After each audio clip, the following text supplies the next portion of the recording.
here we are. I turned down here at the next block. Thanks, mister. I'll get off there.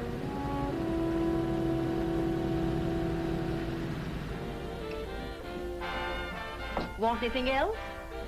No. Hey, you. Me? Yeah, you. It's where you heading? East. Too bad.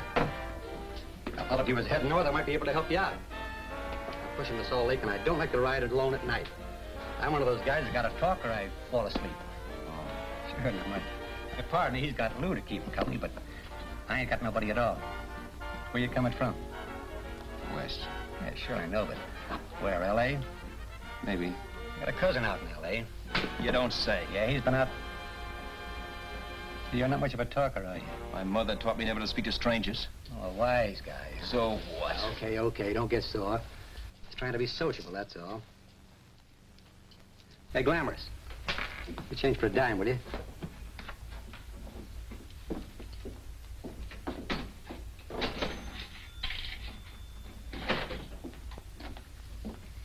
Let's have something quieter this time, Joe. My head's splitting. Is that what's wrong with it?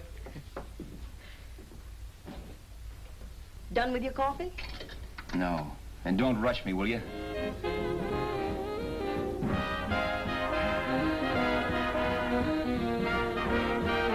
Hey, turn that off. Will you turn that thing off? What's eating you now? Yeah, what's eating you? That music, it stinks. Oh, you don't like it, huh? No, turn it off. Oh, wait a minute, pal. That was my nickel, see? This is a free country. And I play whatever I want to. Okay. Sure, and if you don't like it, you don't have to listen to it. And you can leave here anytime you want to. Okay, I'm sorry I asked. First good piece played tonight and you don't like it. Some people just ain't got any good taste.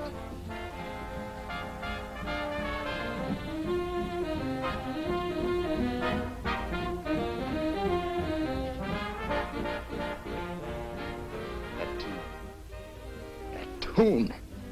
Why was there always that rotten tune? Following me around, beating in my head, never letting up. Did you ever want to forget anything? Did you ever want to cut away a piece of your memory or blot it out? You can't, you know. No matter how hard you try. You can change the scenery. But sooner or later, you'll get a whiff of perfume or somebody will say a certain phrase or maybe hum something. Then you're licked again. I can't believe that you're in love with me. I used to love that song once. So did the customers back in the old Break of Dawn club in New York. I can't remember a night when I didn't get at least 3 requests for it.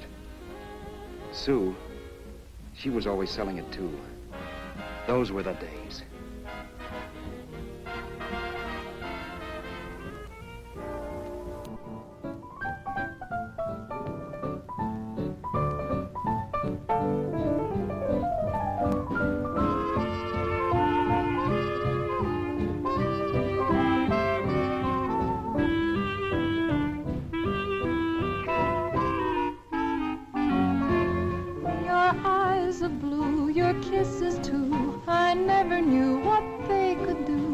I can't believe that you're in love with me. You're telling everyone you know that I'm on your mind each place you go. They can't believe that you're in love with me. I have always placed you far above me.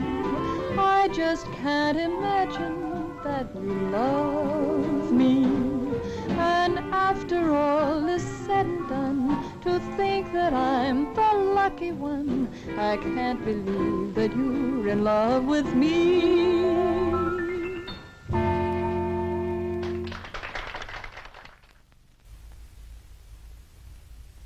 It wasn't much of a club, really. You know the kind. A joint where you could have a sandwich and a few drinks and run interference for your girl on the dance floor. I pounded the piano in there every night from 8 until the place closed up, which usually meant 4 in the morning. A good job as jobs went in those days. Then, too, there was Sue, who made working there a little like working in heaven. But how we felt about each other, well, there was nothing very unusual in that. I was an ordinary healthy guy, and she was an ordinary healthy girl, and when you add those two together, you get an ordinary healthy romance, which is the old story.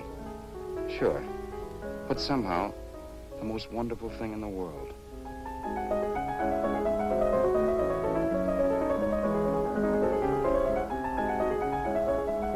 All in all, I was a pretty lucky guy.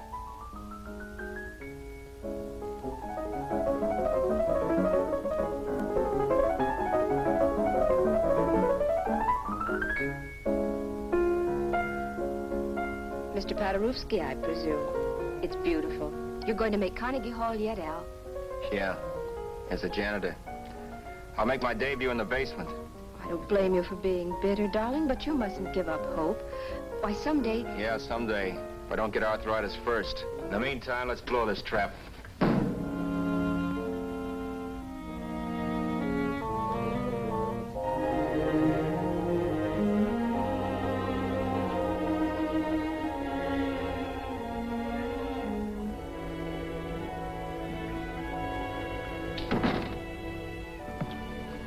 Like to get something to eat, hon? Oh, I don't think so, Al. I lose my appetite working in this flea bag. Let's go home. Okay.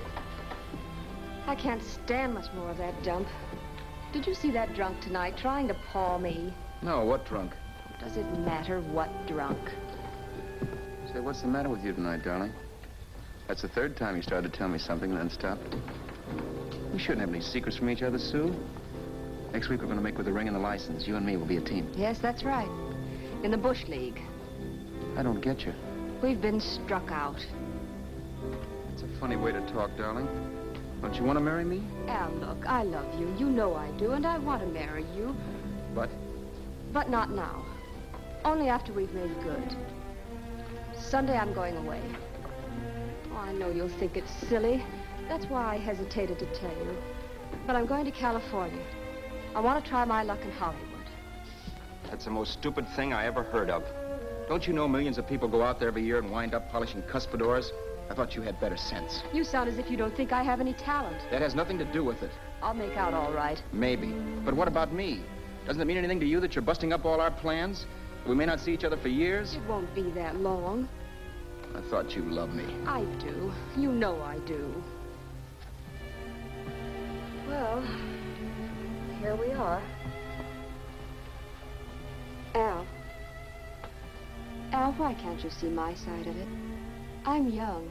We both are, and we've got all the time in the world to settle down. Oh, really, darling, what I'm doing is the only sane thing to do. I hate the thought of being so far away from you, but we'll be together again someday. Maybe you'll decide to come out too later on. So long. Al, aren't you going to kiss me goodnight? Sure. Why not? Good night.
say, Roberts, you hit the jackpot this time.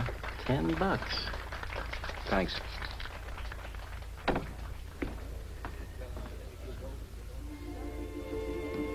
So when this drunk handed me a 10 spot after a request, I couldn't get very excited. What was it, I asked myself? A piece of paper crawling with germs. It couldn't buy anything I wanted.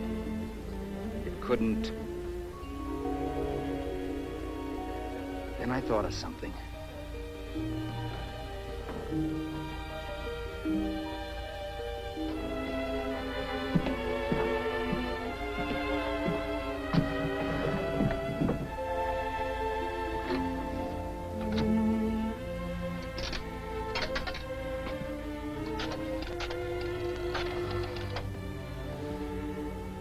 Long distance.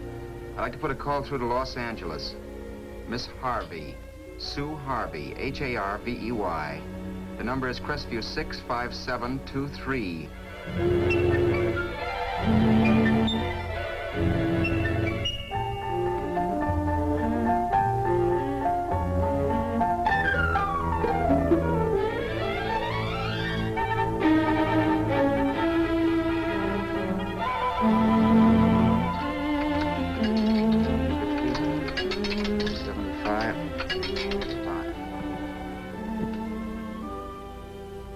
Hello, Sue? This is Al. Oh, baby, it's great to hear from you, too. What's that? You do? Oh, me too, darling. I thought I'd go batty without you. I just had to... Huh? You're working as a hashlinger?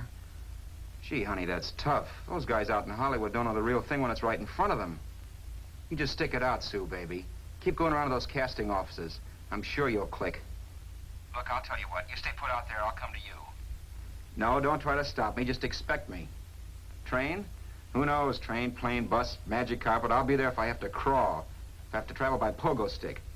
And then, let's get married right away, huh? That's the stuff. That's what I've been wanting to hear you say. Well, goodbye for now. I'll be seeing you soon. Yeah. Bye. The only way I could cross country was to thumb rides. For even after hawking everything, I only had enough money to eat. Money. You know what that is. It's the stuff you never have enough of.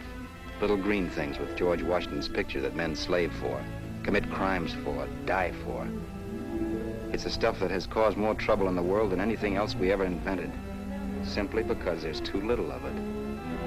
At least I had too little of it. So it was me for the thumb.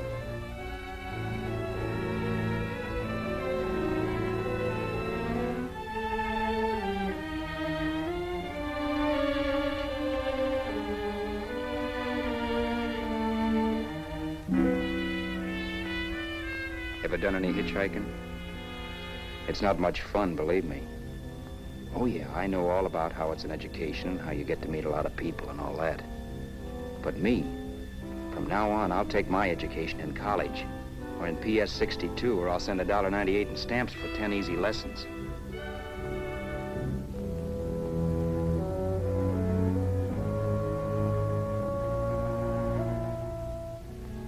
Thumbing rides may save you bus fare, but it's dangerous. You never know what's in store for you. You hear the squeal of brakes. If only I had known what I was getting into that day in Arizona. Here, throw that in the back seat. Okay, let's go. Make sure that door is closed.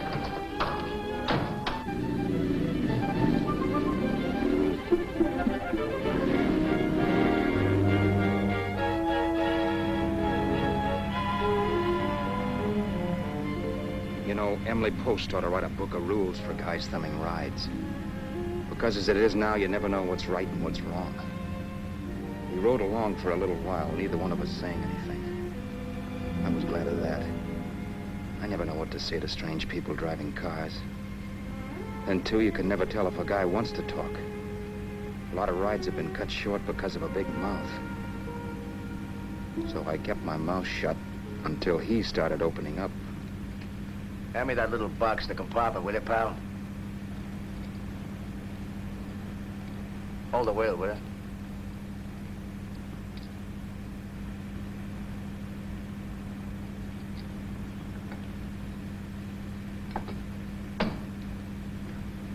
How far are you going?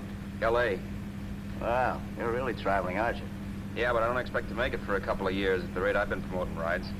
Not much luck, huh? Sure, all bad. Not many people stop for a guy these days. Afraid of a stick-up, maybe. Well, you can't blame them. Where you coming from? New York? Well, New York.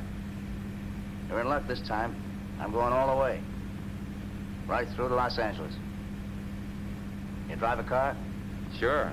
Whenever you're tired, let me know. I'll holler. I guess at least an hour passed before I noticed those deep scratches in his right hand. They were wicked.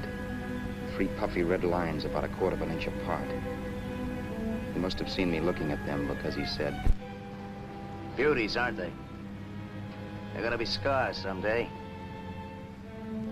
What an animal. Whatever it was, it must have been pretty big and vicious to have done that. Right on both counts, New York. I was tussling with the most dangerous animal in the world. A woman. She must have been Tarzan's mate. Looks like you lost the bob. Certainly wasn't a draw. You know, there ought to be a law against dames with claws. Yeah. I tossed her out of the car in her ear. Was I wrong? Give a lift to a tomato, you expect it to be nice, don't you? Yeah. After all, what kind of dame's thumb rides? Sunday school teachers? Yeah. A little witch. She must have thought she was riding with some fall guy. To me, who's been booking horses around racetracks since I was 20. I've known a million dames like her. 2 million. Yeah.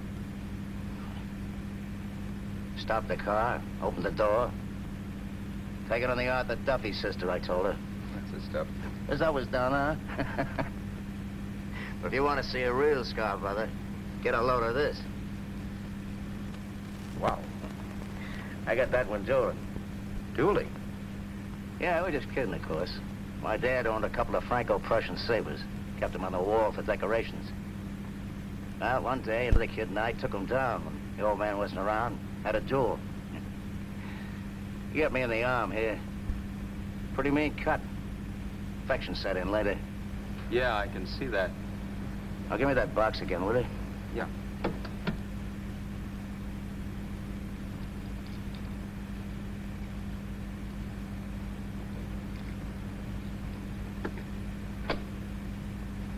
Pain made me lose my head, I guess. I began slashing. Before I knew it, I'd put the other kid's eye out. That was tough. Well, it was just an accident, of course. Do you know how kids are? I got scared and decided I was going to run away from home.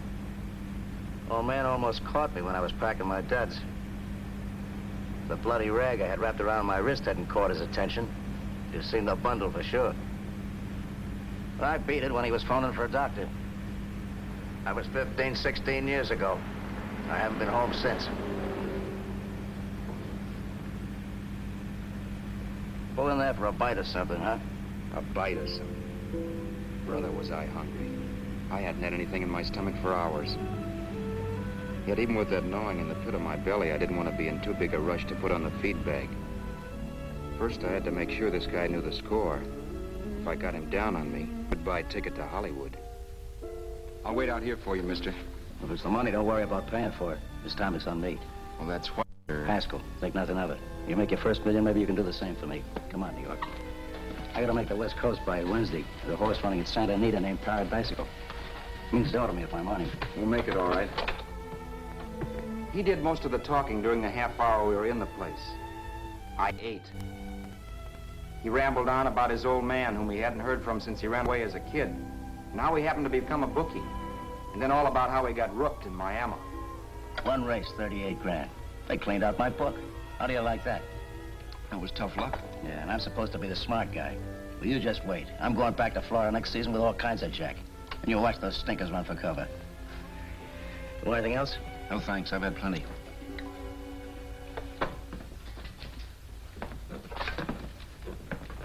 That check there, sister?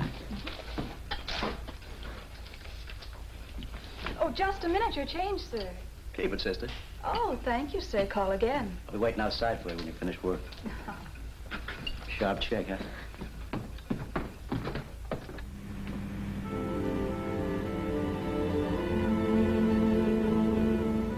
drove all that night while Haskell slept like a log.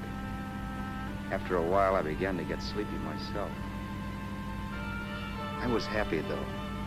Soon I'd be with Sue again. The long trip was practically over, and there'd be no more hoofing it down the concrete. I began to think of the future, which couldn't have been brighter if I'd embroidered it with neon lights. It was nice to think of Sue shooting to the top. It's amazing what a full belly can do to your imagination. Your eyes of blue, your kisses too, I never knew what they could do. I can't believe that you're in love with me. You're telling everyone you know I'm on your mind each place you go. I can't believe that you're in love with me.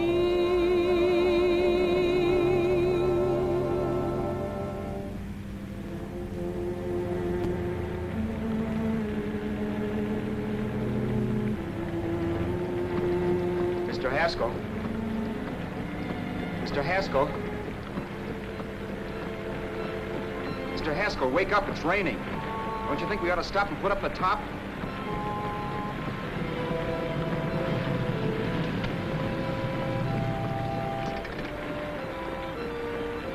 Mr. Haskell, I'm going to put up the top.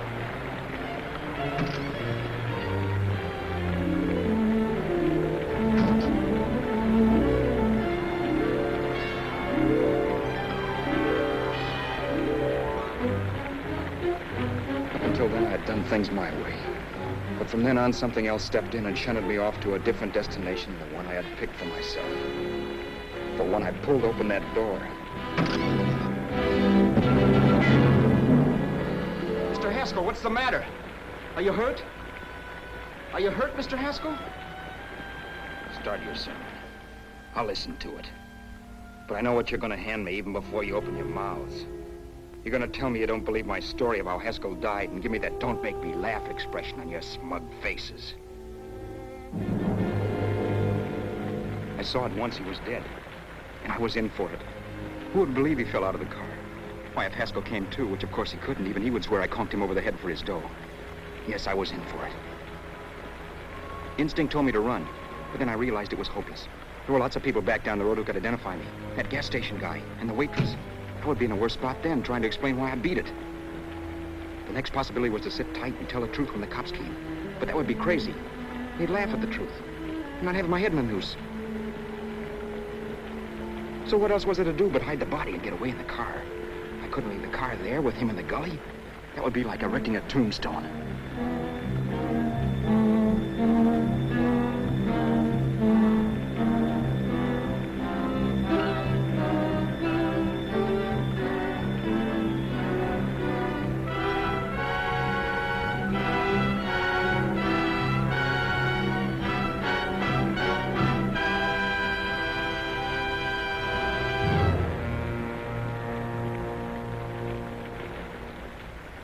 My idea was to cover him with brush, not to rob him.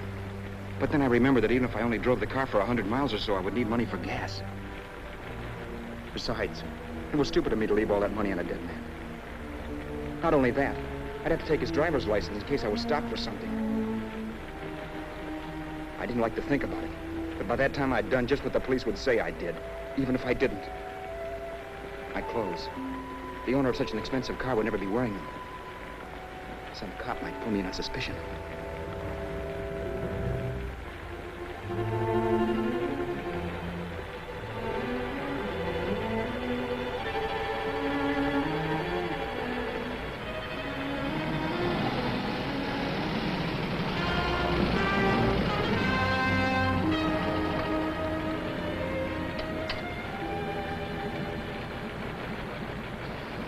Hey, you, this your car? Don't you know better than to leave a car with the wheels halfway in the middle of the road? That's the way accidents happen. I'm sorry, officer. I was just putting up my top. I didn't think. Well, the next time, think. I'll let you go now, but watch your step in the future. I know that's a lonely stretch, but cars come by here once in a while, and we have plenty of crack-ups. Thanks, officer.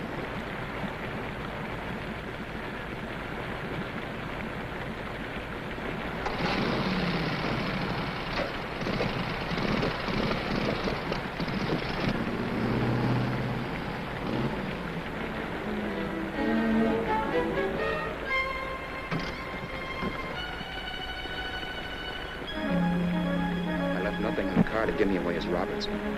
If they found a dead man in the gully now, it would be me.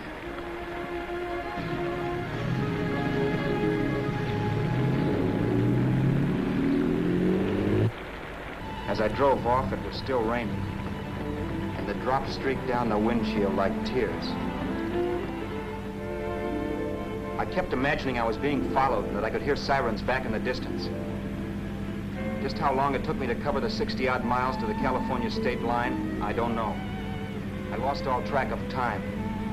But the rain had stopped and the sun was up when I pulled up to the inspection station. Hello? Carrying any fruits or vegetables? No. Any livestock or poultry? No. I can see your registration and driver's license, please. Anything in the baggage compartment? Just baggage. Charles Haskell, Jr., age 30, brown eyes, dark hair. Identifying marks, none. Are you Charles Haskell, Jr.? Yes. Well, remember, if you're employed and you stay over 30 days, you take out California plates. All right, officer, but I'll only be in the state a short while. Right, you can go now.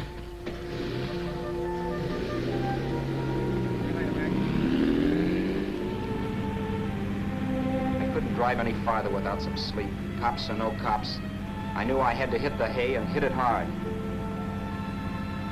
I was dead tired.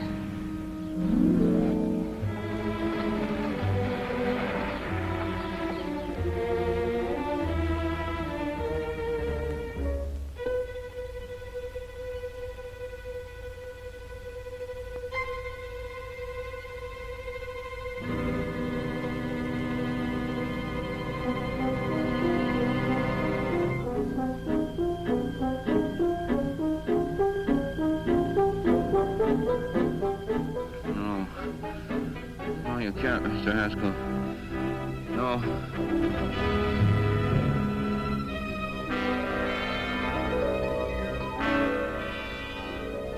Mr. Haskell, you can't die.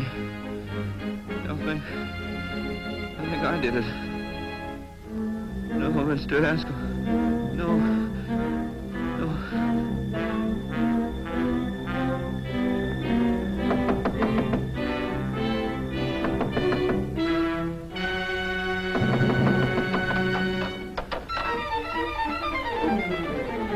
Who's there? It's the maid. Can I come in and clean? Later. In a half hour. All right, sir.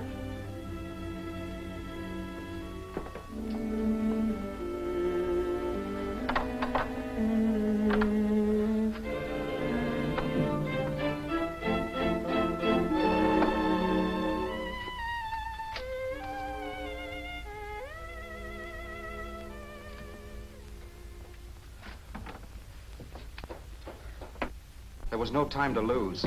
Every minute I had to be Charles Haskell was dangerous. And I'd have to be Charles Haskell until I got to some city where I could leave the car and be swallowed up.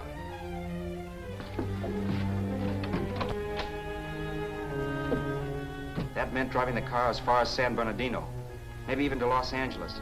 In a little town, I might be noticed, but in a city, I should be safe enough. Then, after I ditched the car, I could go on to Sue.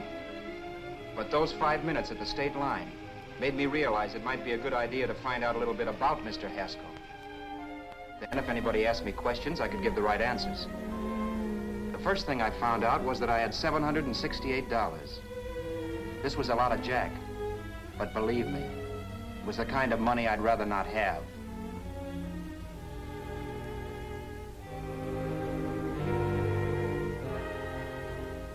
And then I found out from a letter Haskell was carting around in his bag that he wasn't the open-handed, easygoing big shot who went around buying dinners for strange hitchhikers. Before I got done reading it, I saw him more as a chiseler. It was written to his old man in California, the one he hadn't seen in so many years. In it, Haskell posed as a salesman of hymnals, of all things. It was easy to see where Haskell expected to raise a new stake for his book in Miami by rooking his old man. That was about all I found out from his effects, and it was enough. I told myself, maybe old man Haskell was lucky his son kicked off. He would never know it. but it saved him from taking a flyer in Sacred Literature Preferred.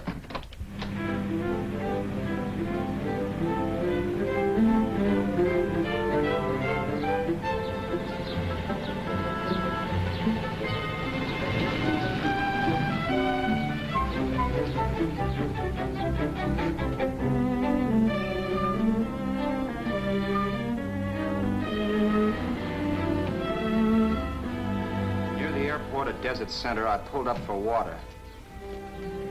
There was a woman.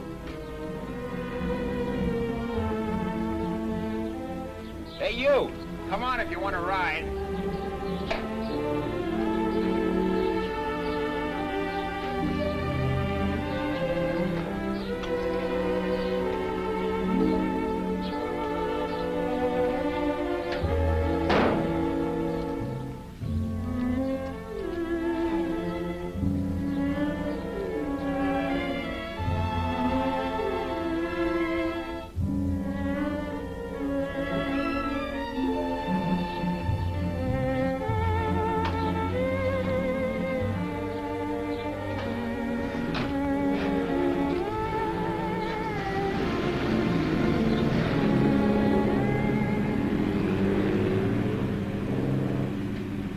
How far are you going? How far are you going? That took me by surprise, and I turned my head to look her over. She was facing straight ahead, so I couldn't see her eyes. But she was young, not more than 24. Man, she looked as if she'd just been thrown off the crummiest freight train in the world. Yet, in spite of this, I got the impression of beauty. Not the beauty of a movie actress, mind you, or the beauty you dream about when you're with your wife, but a natural beauty. A beauty that's almost homely because it's so real. Then suddenly she turned to face me. How far did you say you were going? Los Angeles? L.A.? L.A.'s good enough for me, mister. That's what I was afraid of. What'd you say? Oh, nothing, just thinking out loud. People get in trouble for doing that. What's your name? You can call me Vera if you like. You live in Los Angeles? No. Where are you coming from? Oh, back there. Needles? No. Oh, sure, Phoenix. You look just like a Phoenix girl. Are the girls in Phoenix that bad? The girl must have been pretty tired, because she fell asleep not 20 minutes after she stepped into the car. She lay sprawled out with her head resting against the far door, like Haskell. I didn't like that part of it much, but I didn't wake her up. It wasn't that this girl still worried me. I'd gotten over that funny feeling I had when she looked at me, which I put down as just my jangled nerves. With her eyes closed and the tenseness gone out of her, she seemed harmless enough. And instead of disliking her, I began to feel sorry for her. The poor kid probably had had a rough time of it. Who was she anyway? And why was she going to Los Angeles? And where'd she come from in the first place? The only thing I knew about her was her name. Not that it made any difference. A few hours more and we'd be in Hollywood. I'd forget where I parked the car and look up Sue. This nightmare of being a dead man would be over. Who this dame was, well, it was no business of mine. Where did you leave his body? Where did you leave the owner of this car? You're not fooling anyone. This buggy belongs to a guy named Haskell. That's not you, mister. You're out of your mind. That's my name, Charles Haskell. I can prove it. It's my driver's Save license. yourself the trouble, mister. Having Haskell's wallet only makes it worse. It just so happens I rode with Charlie Haskell, all the way from Louisiana. He picked me up outside of Shreveport. You rode? You heard me. Then it all came back to me. All the talk about dueling and scars and scratches. There was no doubt about it. Vera must be the woman Haskell had mentioned. She must have passed me while I slept. Well, I'm waiting. My goose was cooked. She had me. That Haskell guy wasn't dead yet. He wasn't stretched out stiff and cold in any Arizona gully. He was sitting right there in the car, laughing like mad while he haunted me. Well? There was nothing I could say. It was her move. Vera, whatever her name was just my luck picking her up on the road. It couldn't have been Helen, or Mary, or Evelyn, or Ruth. It had to be the very last person I should ever have met. That's life. Whichever way you turn, fate sticks out a foot to trip you.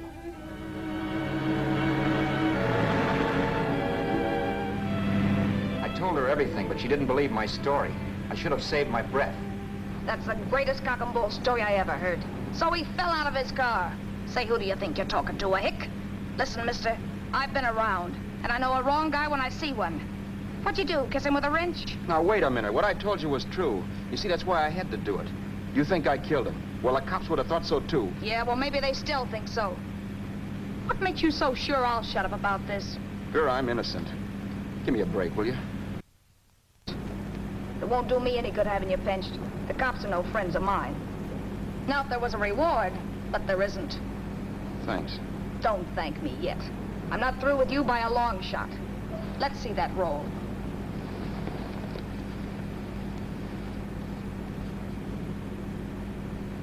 Is that all Haskell had? Isn't it enough? No, I thought he had more. Not that I know of. You can search me. You think I'm holding out on you? Well, maybe I will at that. He told me he was going to bet $3,000 on a horse named Paradisical on Wednesday at Santa Anita. He was stringing you along. He meant 300. Maybe. Sure, $3, 300. He was a piece of cheese, a big blowhard. Listen, mister, don't try and tell me anything about Charlie Haskell. Remember, I knew him better than you did. Okay, then you knew he was a four-flusher. That explains the $3,000 bet. I'm not so sure he didn't have that $3,000. Why should I believe you? You got all the earmarks of a cheap crook. Now, wait a minute. Shut up. You're a cheap crook and you killed him. For 2 cents, I'd change my mind and turn you in. I don't like you. All right. Don't get sore. I'm not getting sore. But just remember who's boss around here. If you shut up and don't give me any arguments, you'll have nothing to worry about. But if you act wise, well, mister, you'll pop into jail so fast it'll give you the bends. I'm not arguing. Well, see that you don't. You know, as crooked as you look, I'd hate to see a fella as young as you wind up sniffing that perfume that Arizona hands out free to murderers. I'm not a murderer. Of course you're not. Haskell knocked his own head off. He fell, that's how it happened, just like I told you. Sure, and then he made you a present of his belongings. I explained why I had to do that.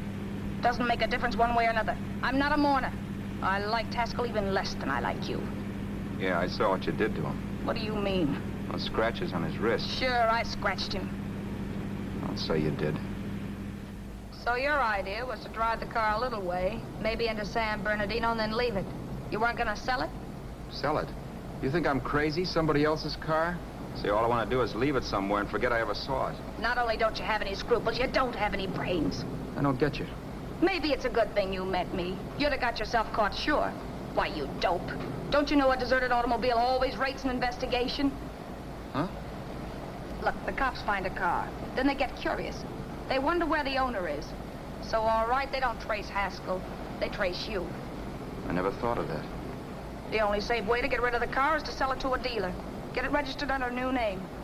Say, stop at the next store. I want to get a bottle and do some shopping before we hit L.A. Okay. As soon as we find a place, I'll drop you off and pick you up later. Nothing doing. You're coming in, too. From now on, you and I are like the Siamese twins. Have it your way, but I don't get the point. The point is, I don't want you to get lost. I'm not going to beat it if that's what you're afraid of. I'll say you're not. Well, I'm going to see that you sell this car so you don't get caught. Thanks. Of course, your interest wouldn't be financial, would it? You wouldn't want a small percentage of the profits. Well, now that you insist, how can I refuse? 100% will do. Fine. I'm relieved. I thought for a moment you were going to take it all. I don't want to be a hog. A few hours later, we were in Hollywood. And I was recognizing places Sue had written about. It struck me that far from being at the end of the trip, there was a greater distance between Sue and me than when I started out. Vera wasn't kidding with that Siamese twins crack. She rented a little apartment as Mrs. Charles Haskell. When I objected to this, she explained that it was on account of the car. A dealer might think something was funny if he called and found we were using different names.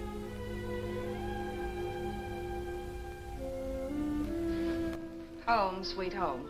Yeah. Not bad, either.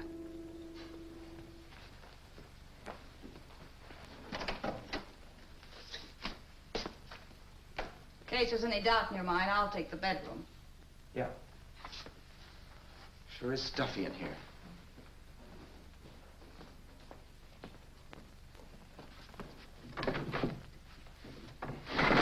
Keep the window shut. Okay. The old crow downstairs said there's a folding bed behind this door.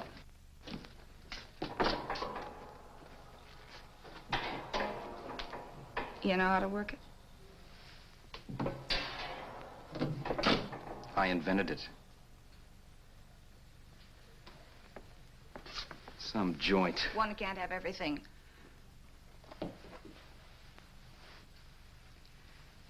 I'm first in the bathtub. I don't know why, but I figured you would be.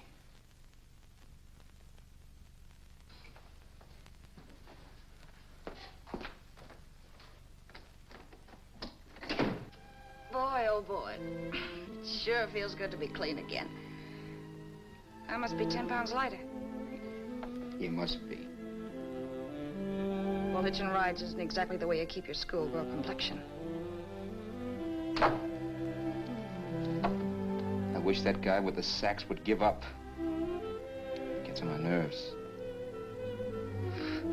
Forget it. Have a drink. Aren't you afraid I might take you up on it? If I didn't want to give you a drink, I wouldn't have offered it. Why be a sorehead, Roberts? You got yourself into this thing. You should be grateful I'm not turning you in. Why, if I wasn't regular, you'd be in the pen this minute, being photographed, fingerprinted, and being pushed around by the cops. So cheer up. Get rid of that long puss. Or is your conscience bothering you?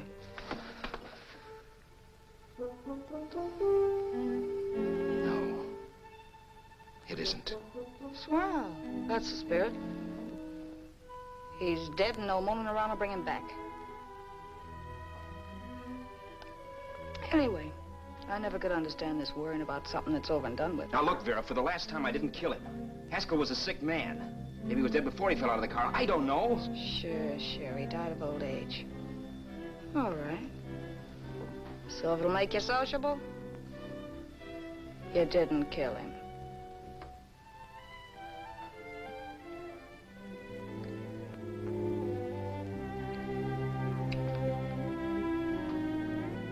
Thanks.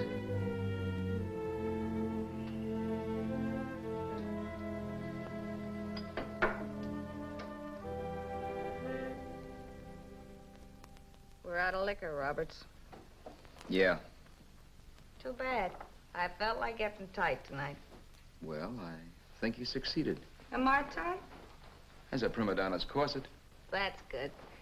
I wanted to get tight. Why? What have you got to get tight about? Oh, I don't know. Few things. You should have my worries.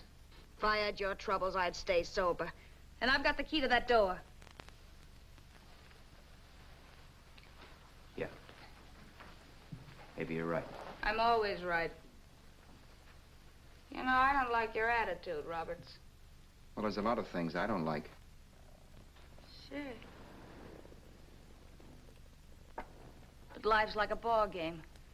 You gotta take a swing at whatever comes along before you wake up and find it's the ninth inning. You read that somewhere. That's the truth, Roberts. All you do is bellyache. Taking it easy and, well, trying to make the best of things. But maybe that's what's wrong with the whole world. Get the professor. People knock themselves out trying to buck fate. Now, take you, for instance. You're lucky to be alive. Why, suppose Haskell had opened your door. You'd be playing a harp now. Think of that. You think of it. I'm tired of thinking. There's plenty of people dying this minute. I would give anything to trade places with you. I know what I'm talking about. I'm not so sure. At least they know they're done for. They don't have to sweat blood wondering if they are. Your philosophy stinks, pal. We all know we're gonna kick off someday. It's only a question of when. But what got us on this subject anyway? We'll be discussing politics next. Yeah. Where'd you hide the butts? On the table, sucker.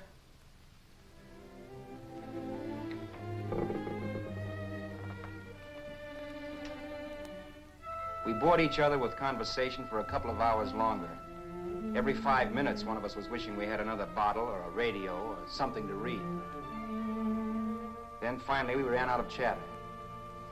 I know it's only 11 o'clock, but I want to get up early and make the rounds of the used car lots.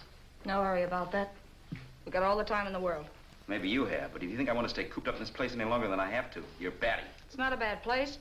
Pay plenty for diggings like this in New York. I wouldn't like it if it was the Ritz.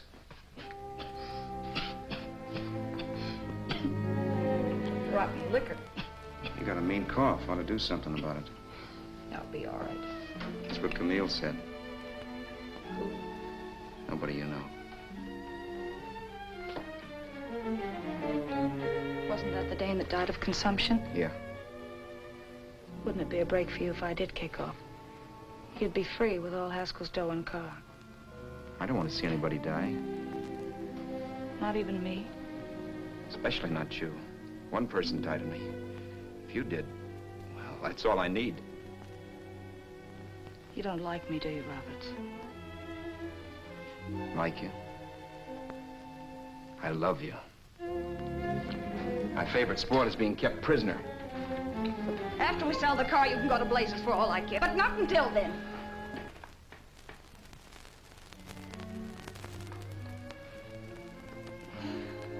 I'm going to bed.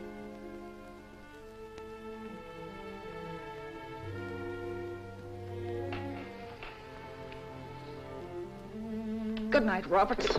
Don't try and sneak away during the night. All the doors are locked. Anyway, if I find you gone in the morning, I'll notify the police. They'll pick you up. Don't worry, I know when I'm in a spot.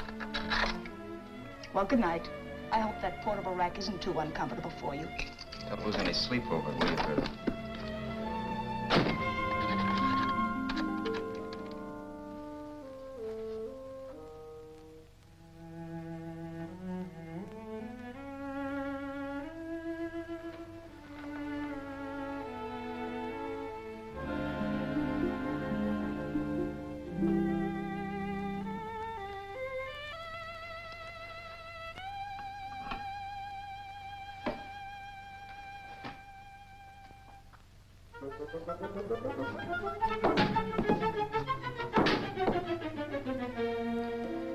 Crisview.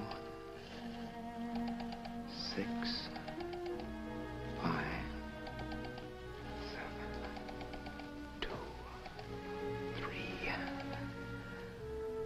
Hello? Hello? Hello? Hello?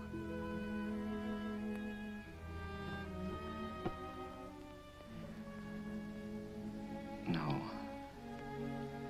Not yet, darling. Tomorrow. Maybe. If this were fiction, I would fall in love with Vera, marry her and make a respectable woman of her, or else she'd make some supreme Class A sacrifice for me and die. Sue and I would bawl a little over her grave and make some crack about there's good in all of us. But Vera, unfortunately, was just as rotten in the morning as she'd been the night before. All right, I'm coming. Look, Vera, it's almost noon. So what? The dealers will be there all day? They'll be there all year, too, but it doesn't wait that long. Shut up. You make us like a husband. Well, do I rate a whistle? You sure do, but let's go. Let's go, let's go. I spent $85 in 2 hours preparing bait, and all you can say is let's go. Come on.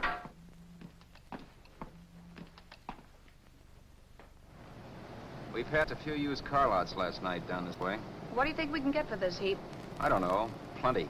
He's let me handle everything. Think we can get $2,000? I don't know, but don't worry. I'll squeeze as much out of this guy as I can.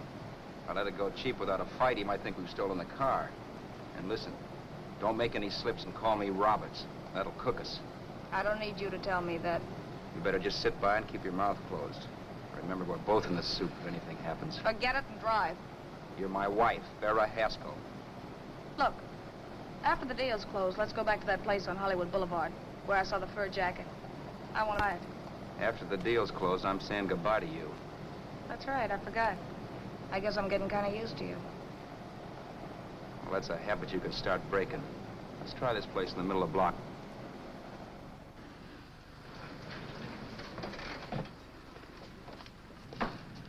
Good afternoon. What can I do for you? We're interested in selling a car. If the price is right.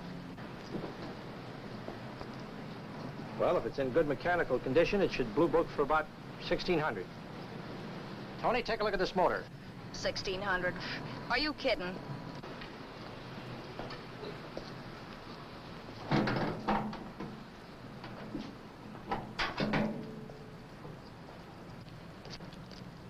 Well, maybe 1850. Before I let it go for 1850, I'll wreck it and collect the insurance first.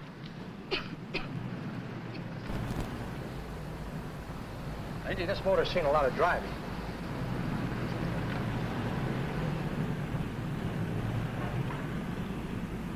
While the mechanic inspected the car, we haggled. At last, when we were all worn out, we hit a compromise. His price. Okay, it's a deal. All right, come in, we'll sign the papers. I have the ownership papers right here with me. Look, Vera, in the meantime, will you clean the dash compartment? There may be some stuff in it. All right, darling. $1,850. That dirty crook.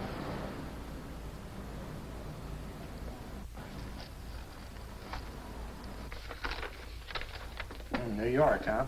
Yeah. But you bought the car in Miami? Yeah. Well, now let's see about the insurance. We can either have it transferred or canceled. What kind of insurance do you have, Mr. Haskell? Well, aren't all the papers there? I don't see any. Surely you know what type of insurance you carry in the car. The name of the company? Yeah, but, Well, if you'll just tell me the name of the company, I'd be very glad to take care of all the details. well, Did you sign the papers yet? not yet. Well, don't. We're not selling the car. Well, wait a minute, Mrs. Haskell. Come on, darling. What's the matter? Change your mind? Yes, I'm sorry. I guess I have. But Vera... Let's go.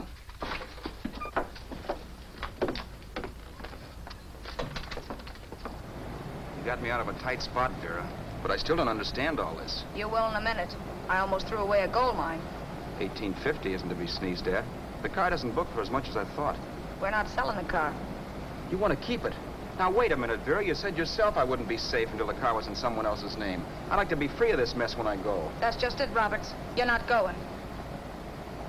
There's a drive-in at the next corner. Pull in there and we'll get a bite to eat. And I'll explain. What is this, another one of your brilliant ideas?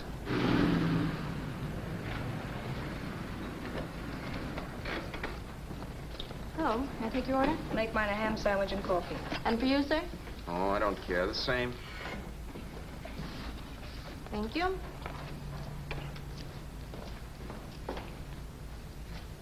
Get this, Vera. I've been pretty patient so far.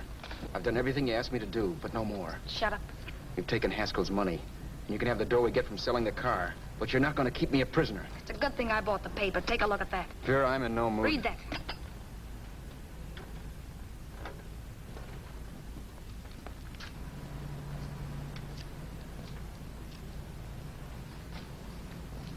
No. Yes. No, I won't do it. Yes, you will. You think I'm crazy? It's impossible, I tell you. Excuse me.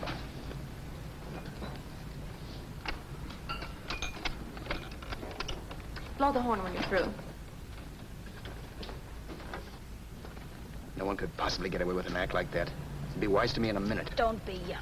You look enough like him. The same coloring and the same build. See how his clothes fit you? No kidding, you almost had me fooled for a while. Oh, grow up, Vera. Don't you think a father knows his own son? And there must be other relatives. The father won't have to know you. We'll wait till he gives up the ghost. He's an old geezer and he won't pull through. And as far as other relatives are concerned, they haven't seen you in 15 or 20 years. Eat. I'm not hungry. And I won't do it. It's not as tough as it sounds. Remember, you've got all kinds of identification. His car, letters, license. I could never get away with it. It's the stupidest thing I've ever heard. The old boy has scads of dough. Look in the paper there. Personal fortune assessed at over 15 million. He'll leave plenty, I tell you. Maybe he cut off his son. How do we know? It's out, Vera. I won't have anything to do with it. I think you will.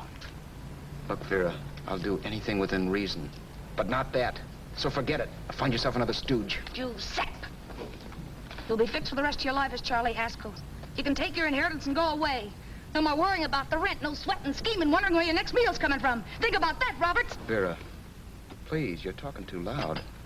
On this, I'm splitting 50-50 with you. Sure, why not? We're both alike, both born in the same gutter. Now, take it easy, Vera. There's people around here. You don't know what you're talking about. We'll wait till we read that old man Haskell's dead. Then you show up. Like you read in New York that he was sick. No. Suppose he doesn't die. He will. I know he will. Something tells me. But as much as I insisted I would have no part of her scheme, Vera was taking it for granted I would. Neither of us had our mind on the cards as we played that night. I knew we were just trying to kill time between newspaper editions. This was a death watch for Vera. Maybe it was for me, too. Don't you realize if I'm caught, they'll want to know where I got the car and stuff, and they'll have me on a murder charge. If you're smart, you won't get caught. I knock for 7. And if I'm caught, don't you realize you'll be out, too? 18 points, that gives me 30. How will I be out? You'll be out $1,850 we would have gotten on the car.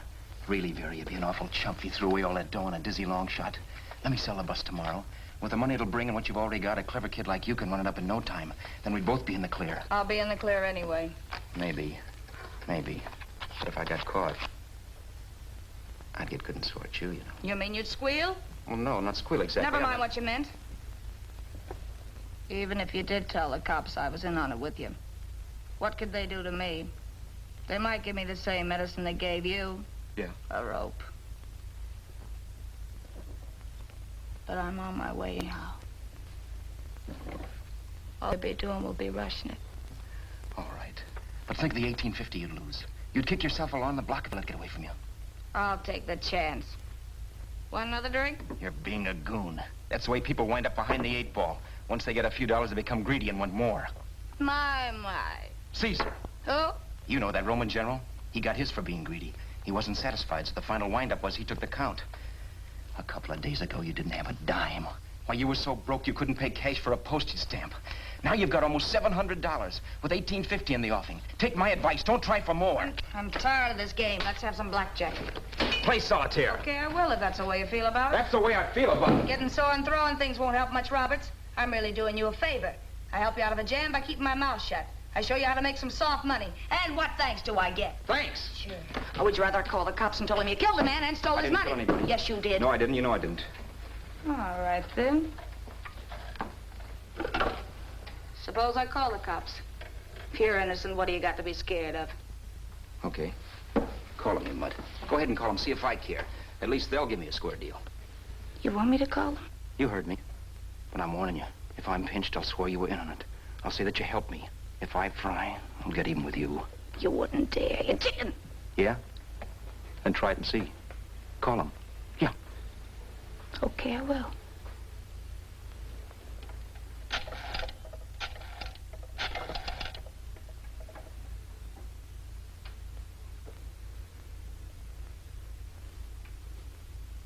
Information? I want the number of the Hollywood police station. Okay, I got it, thanks.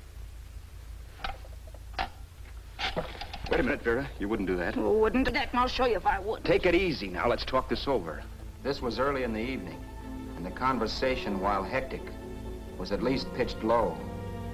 But as the minutes passed, and more obstacles to her plan popped into my head, the air got blue. Each word coming from our lips cracked like a whip. I reminded her that as Charles Haskell, I didn't even know my mother's name, where I'd gone to school, the name of my best friend, whether I had an Aunt Emma or not, my religion, and if I'd ever owned a dog. I didn't even know what my middle initial stood for. I also pointed out that the real Haskell had a scar on his forearm. His people never saw that scar. He told me he ran away right after putting out the kid's eye. Yeah, but his father knew he was cut. It'd have to be some kind of a mark. So what? The old man's dead, or will be. I hope by tomorrow morning's papers. Anyway, you could cut yourself a little, couldn't you? Boy, for that kind of dough, I'd let you cut my leg off. You're drunk and you're crazy mad, Vera. Turn me in if you want to, but I won't get mixed up in this. Besides, how do we know? Haskell was such a phony. Maybe he wasn't the man's son at all. Maybe he just dreamed it up. Well, dream it or not, you won't be dreaming when the law taps you on the shoulder. There's a cute little gas chamber waiting for you, Roberts. And I hear extradition to Arizona's a cinch. Where's that phone? Vera! Leave me alone. Vera! Here. I want a phone. Call police. I hate you, you stinker. You leave me alone. I'll let you alone when you promise to leave the phone where it is. You're drunk. You don't know what you're doing. You're hurting me. Will you promise? All right.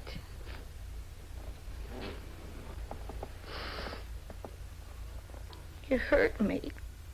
I'm sorry, but... And it's hot in here. Open up a window. It's not hot. Don't tell me. Now, do you do it or do I do it? You're no gentleman, see? Yeah. All right. I'll open up the window.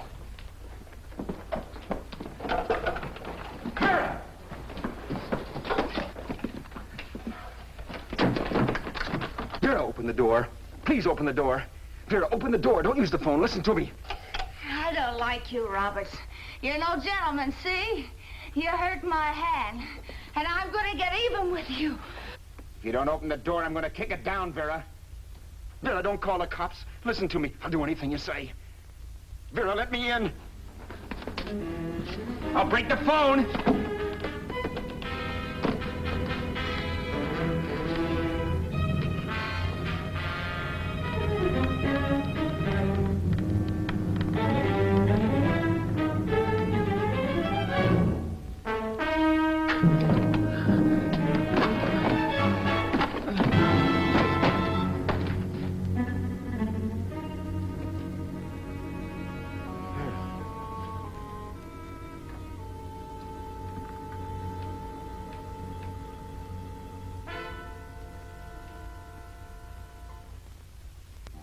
The world is full of skeptics. I know. I'm one myself. In the Haskell business, how many of you would believe he fell out of the car? And now, after killing Vera without really meaning to do it, how many of you would believe it wasn't premeditated? In a jury room, every last man of you would go down shouting that she had me over a barrel and my only out was force. The room was still. So quiet that for a while I wondered if I had suddenly gone deaf. It was pure fear, of course. And I was hysterical, but without making a sound. Vera was dead, and I was her murderer. Murderer? What an awful word that is. But I'd become one. I'd better not get caught. What evidence there was around the place had to be destroyed. And from the looks of things, there was plenty. Looking around the room at things we'd bought was like looking into the faces of 100 people who'd seen us together and who remembered me. This was the kind of testimony I couldn't rub out. No. I could burn clothes and hide bottles for the next 5 years. There'd always be witnesses. The landlady, for one. She could identify me. The car dealer, the waitress in the drive-in, the girl in the dress shop, and that guy in the liquor store. They could all identify me.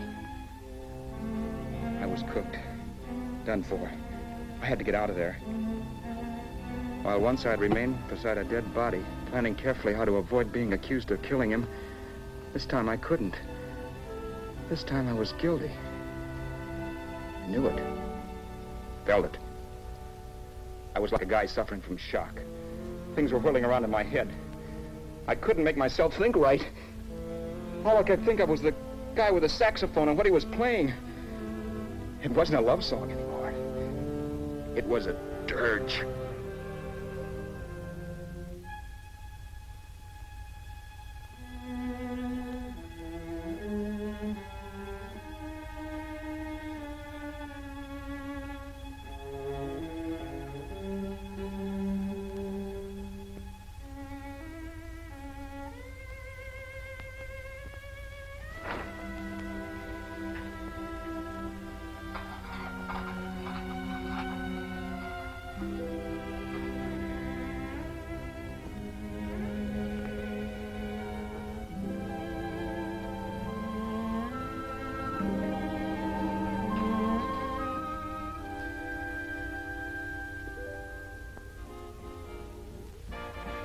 My problems weren't solved.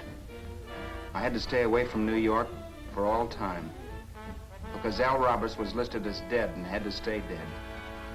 And I could never go back to Hollywood. Someone might recognize me as Haskell. Then, too, there was Sue. I could never go to her with a thing like this hanging over my head.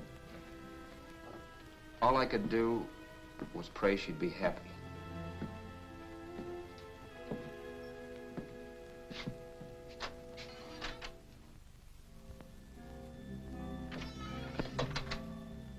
I was in Bakersfield before I read that Vera's body was discovered, and that the police were looking for Haskell in connection with his wife's murder. Isn't that a laugh? Haskell got me into this mess, and Haskell was getting me out of it. The police were searching for a dead man. I keep trying to forget what happened, and wonder what my life might have been if that car of Haskell's hadn't stopped. But one thing I don't have to wonder about. I know. Someday a car will stop to pick me up that I never thumbed.